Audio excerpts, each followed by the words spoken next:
Unsolicited advice is bad advice. I just buy now, regret later. You only live once.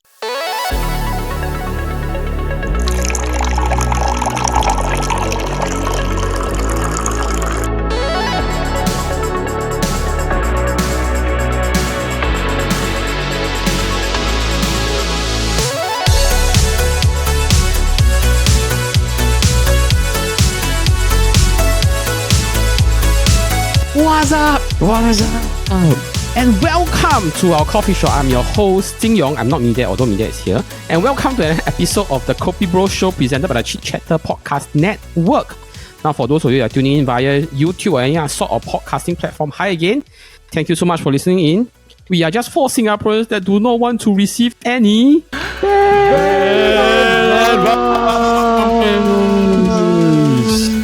our listeners some context because Monday, normally we record on Monday, but because Monday is a public holiday, so we are recording this episode on Friday actually. Okay, so interestingly, this episode actually we are doing something on actually bad advice. So this topic actually came from Medad because he proposed doing this. Then all of us thought, hey, actually it's not a bad idea like to talk about bad advice because sometimes advice can come from good intentions, but they don't normally. Sometimes they come from good intentions, but sometimes the good intentions don't really result in something good lah. So maybe I just ask Medad to share where did this idea of this episode come from? To be honest, from TikTok. Because if you go to those TikTok, right, there's always a lot of street interviews where they go interview people on the street and then they'll ask like, what is the best advice you've ever been given? You know, they always ask like, what's the best advice? Yeah. They made me ponder and think about it, right? There's not really a lot of videos of people asking, hey, like, what's the worst advice you've ever been given? like to flip the normal conversation. I think it'd be quite a good way for us to dive into maybe experiences that we've had with bad advice that we've taken and then we've like built on it in the wrong way lah. Which hopefully like people when they watch, right, they'll be able to learn from our mistakes lah. Do you guys like receiving advice? Good thing to receive lah. Like you always get like feedback and advice from people that to help you guide you along your way, you know. Yeah, what a model answer. Most people, it really depends on who is giving the advice, I must say. Yeah. Sometimes it's like, are you the right person to be telling me this kind of Medad brought a very good point about like who is giving the advice is important, right? Because sometimes the person might not have the expertise and like sometimes you think that he's not very experienced in this field, why is he giving this? I think the manner and where they give the advice is also very important. I agree. So like 100%. For me, right, I used to hate like, because I was a sergeant in army, so I used to hate when like I'm doing like, how to say, firefight, like in the middle of battle, right? Then the instructor like, hey, sergeant, why your men like run here, run there? I'm like, can you just take a video or photo? We go back and discuss. Like, I'm busy now. Like, why do you have to say it now? This kind of thing. You on the spot feedback. Yeah, correct. Yeah, but some people, right, they really cannot help but like add in their comment. You know, yeah. There's a time and place for you to go and give the advice lah. It's not always in the every situation you must go and say something. You know what I mean? Okay. So to do this episode, I think it's very simple. All of us have each prepared one story to talk about like advice, bad advice that we have received. Yeah, my advice came when I was in army. Okay, confirm something bad. Yeah. Okay. So I was in an infantry regiment. I shall not say what unit. I shall not say what unit. But we are infantry unit. So my commanding officer of the regiment is a guardsman. My regimental sergeant major is a commando. So they have very lofty ideas for what an infantry unit can do. So I remember our regimental sergeant major, the commando, came to us and tell us, you all are leopards, you all are infantry, but you all can walk on anything one. The grassland, the water, whatever. You see the road, you walk, you swim, you can cross any land. And I remember like, I was so inspired by this. When I went out on a mission, okay, so I'm part of the company recce team, means I'm a scout. Okay. I'm actually inserted before the whole battalion in to go and find a route to bring the battalion in. Okay, so I remember I was pre-inserted. I went and find a route.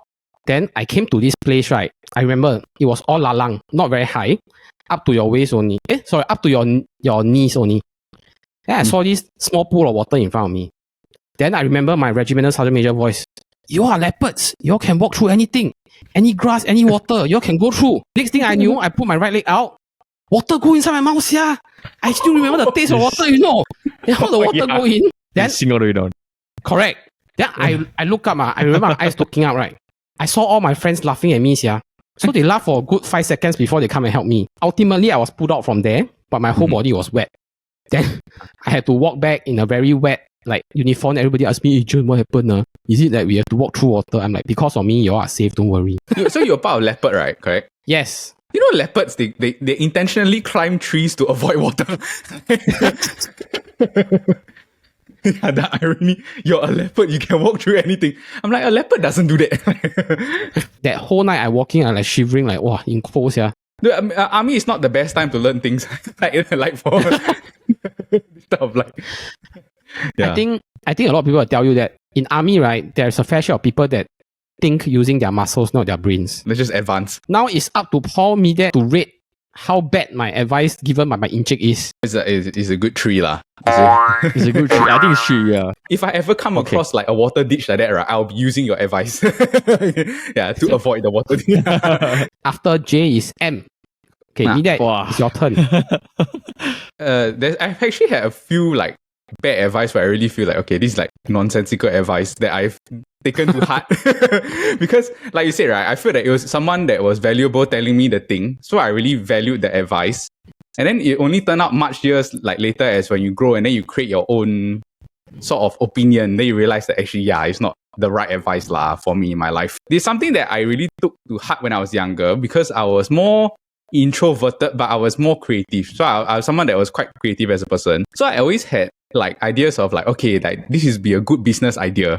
Or like this would be a good business opportunity or a good business situation to go and try. I won't say the person lah, but there was a very significant figure in my life, right, that said that if someone hasn't done it right, it's probably not a good idea. Because the idea is that in the world, right, there's so many people. Yep. And then it's like, if someone hasn't already thought of the idea, it's like probably it's not a good idea lah. It's probably not worth trying. So the first idea, right, that I had is that when I was in secondary school, close to like 15 years ago, I remember I brought this up to Brendan like many years ago, is that I asked the question whenever I see like those parties at barbecues and stuff like that, right? Why no one deliver cakes? Like those beer cakes. Oh. If you see those American movies like American Pie or like those like frat house movies, right, they always use a cake. Sort of fill it up with whatever alcohol that you have a preference for. Like say you want to put like Heineken or Carlsberg, whatever. Then after that, you can just like squirt it out into the thing lah. At the time you're young ma, so you don't have money to go and pursue this type of thing. So I asked other people like, what do you think of this idea? And then after that, they always say like, it's not a good idea because like first of all, like alcohol licensing in Singapore is expensive. Then also you never logistically think about how you're going to deliver the cake, then pick it up. So at the time, these type of things weren't very common. So there was no Grab delivery there. So like transporting things, this type of thing is not very like well seen. 7 or 8 years ago, right, I saw like, oh, like some company is doing very well doing this business lah. Okay. Where it's like all they do is just they deliver cakes for parties and stuff. And then it's like they can pick what beer brand they want. You can pick Heineken, Carlsberg.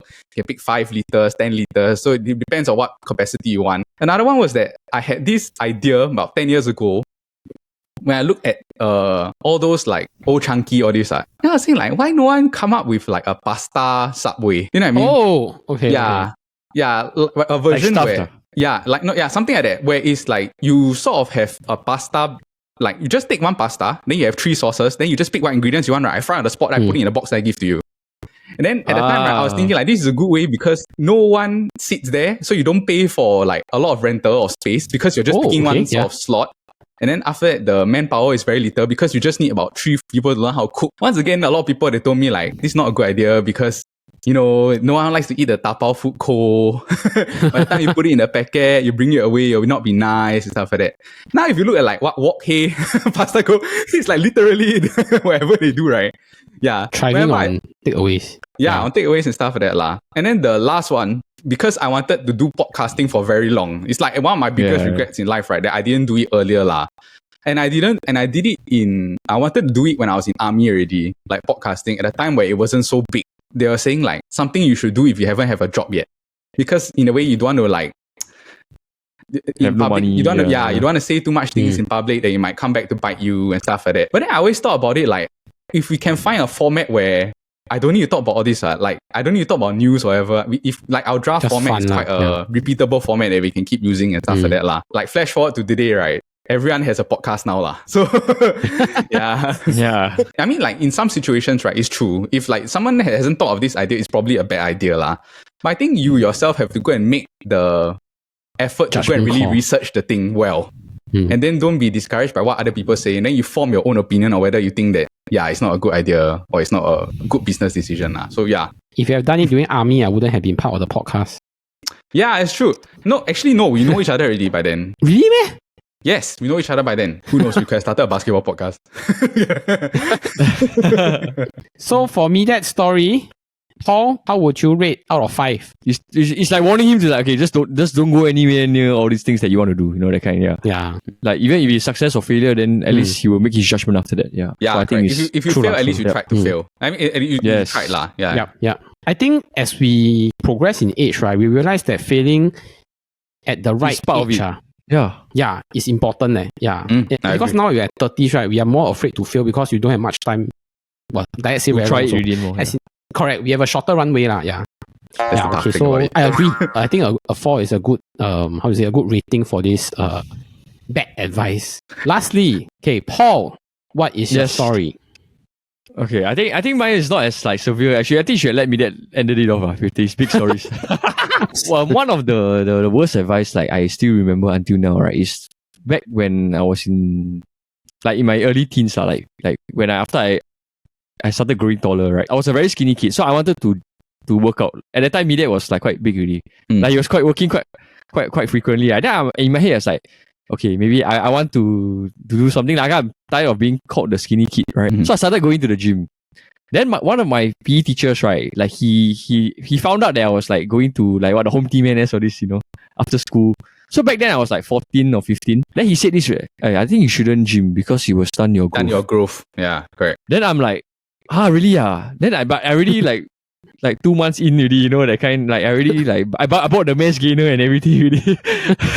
in the position I didn't really know lah, but then it's actually a myth. Well, he's a PE teacher, so I have to take his advice, right? And someone I really respect him. So I read online that you stop growing taller at the age of like 2021. To 2021, I never really like train or touch the weights at all, Yeah. I can see the look on Brandon's face. He's gonna say like, no, but Medad never grow because he's gonna I can see the face. He's thinking, are you sure this is a myth? Actually it's like there's no scientific like research that proves that gymming at the age, right, stunts your growth. But I do feel, right, that like there is a reason why so many people say it. Because but it's like a myth, No, but honestly, right, I also feel that it might have stunted my growth. No, because if you look at LDAT, right, LDAT is like 1.8. 1.86, right? Yeah. I'm not gonna say my height, but I'm not as tall as 1.85. But what age do you start? Do you start like 14? Like I play around weights like 5 kg like that, right? It's about 15 lah. But like really go to the gym is like 18 lor. But when I went at 18, right, I went in quite intense because I was quite heng that I worked out with the home team NS, the trainers. That I made friends with them lah. So at the time I went. Yeah, so I don't know whether is it like because I really did like quite heavy, then it really stunted my growth. I personally stopped growing height when I turned like 16 and a half, like 17. I stopped growing in height. Yeah, so but then I felt that I want to break the one. I'm so close, 2 cm to 180. Then I want to break it first, that kind. Then I waited from like 17 to like 21. Yeah, I still never gym, Yeah, but think about all the time that you save not going to the gym, not buying all this protein powder. Paul, if it makes you feel any better, I didn't gym. I'm 1.62. I can feel all the sympathetic gazes from your sympathetic. How would you rate Paul's story? 1. Okay, because now my only regret is like I never start training when I was younger. Hey bro, never eat rice never eat rice. Yeah. For the first time in my life, I feel that Paul and me lead very different lives. I think since I was secondary school, my problem is obesity. It's never about being skinny. My biggest regret is that I missed too many recesses. So you never can eat the food lah. I think that concludes our episode, Miss Recesses. Oh, okay, sure. Let's end it here. Get out of here! Oh, look at the time. Our coffee shop is closing, but in the meantime, if you have enjoyed this episode, please remember to give it a like and subscribe. We have episode that comes out every Monday, but if you're interested in football, we have the football khaki with Paul here. that drops every Wednesday. And if you're into fun game show formats, we have the SG Drop podcast that drops every Friday. Now, also, if you're interested in the fun knockout tournaments, we have a weekly tournament poll that is in our Instagram every Monday to Thursday. I think this time round should be bad advice given or the worst advice given, and you eliminate the different contenders until there is a winner. Okay, so this is a recurring tournament every 12 p.m. where the results of the previous day are reviewed and the next round of voting starts. So head to our Instagram to vote. Now, we hope that everyone is given very good advice and you can enjoy the advice that you're given. But remember, a Kopi a day keeps your troubles away. Unsolicited advice is bad advice. Just buy now, regret later. You only live once.